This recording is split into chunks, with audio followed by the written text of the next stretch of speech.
People are interested in linguistics for all sorts of reasons, but my own interest since the beginning, for 50 years, has been as a way of exploring some aspects of human higher mental faculties and ultimately of human nature, which should show up in every domain, not just in... language happens to be one of the few areas where you can study very core human capacities, unique and core human capacities in a very intense way and achieve some results that go beyond superficial understanding. In most areas it's very hard to do it, but this is one area in which you can.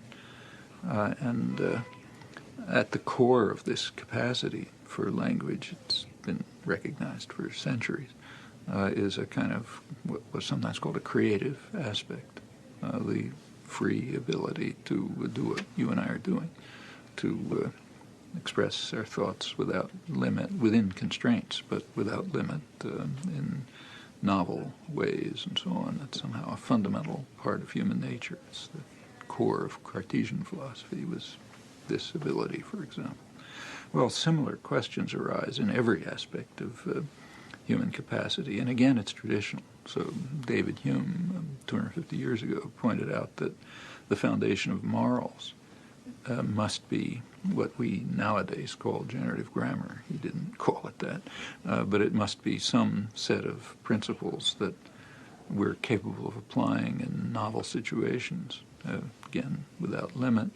And he pointed out these principles have to be part of our nature because there's no way to acquire them from experience.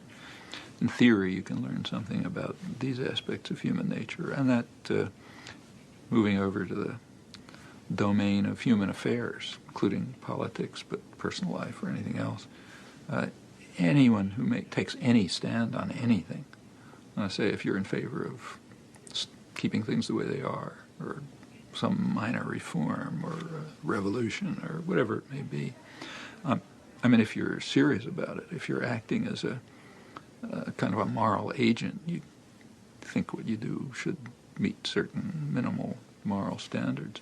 You're taking that position because you think it's good for people. It's going to somehow conform. It's going to bring out and amplify and offer possibilities for their fundamental nature to express itself.